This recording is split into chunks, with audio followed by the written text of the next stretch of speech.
ডক্টরের ডিগ্রি নিয়ে কি লাভ যদি কাস্টমারই না আহে? ঠাকুর একটু কিপা করো, মাইন্ডসেট একটু রোগ মুখ দেও যাতে রুগী দিয়ে আমার চেম্বার ভইরা যায়। দেখো একটু ঠাকুর দেখো।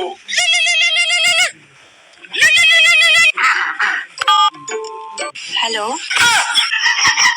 এটা এমবিবিএস ডক্টর টেটাইলার চেম্বার। ঠিক আছে, নাম লিখে রাখছি, তাড়াতাড়ি আসবেন। ডাক্তার 10টায় বসবে, লেট করলে কিন্তু ভিড় হয়ে যাবে। রাখলাম। শালা একটা কর্মচারীও নাই, রুগী কল করলে ভয়েস চেঞ্জ করে কথা কন নাকি? চল তাড়াতাড়ি, বেশি দেরি করলে ভিড় হয়ে যাবে। বাবা আমি ডাক্তারের কাছে যাব না। হাট, চল তাড়াতাড়ি, কেন যাবি না? আরে যদি ডাক্তার কাছে আমাদের সুই দিয়ে দেয়? হাট, কিছু হবে না, চল চল। দেখি চৈতালি, তোমার মুখটা একটু খোলো তো। ডাক্তার বাবু, আপনি আমার গেঞ্জিতে হাত দেন কেন? এই ডাক্তার ডার হয়ে পারলাম না। ডাক্তার বাবু আসবো? আসো আসো বাবু, বস বস, এখানে বস।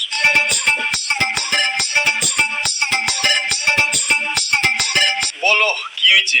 ডাক্তার বাবু, আমার ছেলেটা এত খায় কিন্তু স্বাস্থ্যটা হচ্ছে না।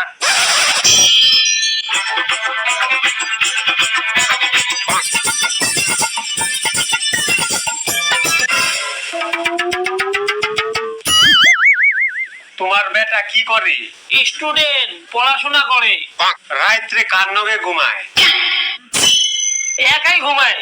ও, আলাদা রুমও দিয়া থুইছ? স্ক্রিন টাচ মোবাইল আছে নাকি তোমার পুলার? হ্যাঁ, মোবাইল তো আছেই। ঘরে কি হেডফোন ব্যবহার করে? হ্যাঁ করে। কিরে, দিনে কয়বার কাম করস? মানে ডাক্তার বাবু? আবার মানে সুদাও, তোর বাপের সামনে কমু? কি হয়েছে ডাক্তার বাবু, আমার ছেলের কি হয়েছে আমাকে খুলে বলেন।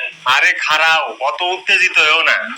ডাক্তার বাবু, আমার ছেলেকে দুধ, ডিম, কোলা, কাজু, মাংস, যত ভিটামিন জাতীয় জিনিস আছে সব খাওয়াচ্ছি, কিন্তু স্বাস্থ্যের কোনো পরিবর্তনই হচ্ছে না। যতই খাই সব যদি বাইক করে দেয় তাহলে কি আর স্বাস্থ্য হইব? ডাক্তার বাবু, আমার ছেলেটার দানার প্রতিদিন সকালবেলা উঠে বলে ব্যথা করছে ব্যথা করছে। কি রে, বল ডাক্তার বাবু, সব খুলে বল। হ্যাঁ ডাক্তার বাবু, দেহি হাত দেহি। বৈশা বৈশা তো হাতের রেখা সব মুইসা ফেলাইছ।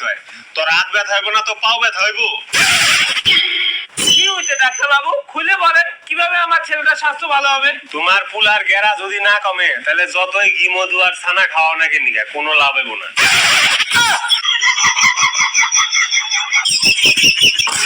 কিরে, তোর শরীরের প্রতি মায়া নাই? ছোট ভাইটার একটু রেস্ট দে। এই বয়সে এত উত্তেজনা ভালো না, কিন্তু কোন দিন কসলাইতে ছুটায় ফেলাবি ওদিনকার টের পাবি। ডাক্তার বাবু, ভালো ওষুধ লিখে দেন। ও ওষুধের দরকার নাই, রাইট করে আরে তোমার নগে হুয়াইবে। ওর স্ক্রিন টাচ মোবাইলটা নিয়ে একটা কিপ্যাড ফোন দিবে ওরে। আর ওর ঘরে ছিদ্র জাতীয় কোনো বস্তু থুইবা না। ঠিক আছে ডাক্তার বাবু। না, আমি মোবাইল দেখতে পারবো না। এক খাবার খাবি। বাবা দেখ, 1-1.5 মাস একটু শান্ত থাক, দেখবি স্বাস্থ্য ভালো হয়ে যাব। বাবা চলো তো, কি ফালতু ডাক্তার কাছে নিয়ে আসছো? দুনিয়া যত সব ফালতু ডাক্তার, চলো চলো। শুনো তাইলে কই, তোমার পুলায় ঘুম থেকে উঠার পর সকাল দুপুর রাত দিনে 5 টাইম মেশিন চালায়। এইভাবে চলতে থাকলে তোমার পুলায় 1 মাসের মধ্যে 60 মাস হয়ে যাব।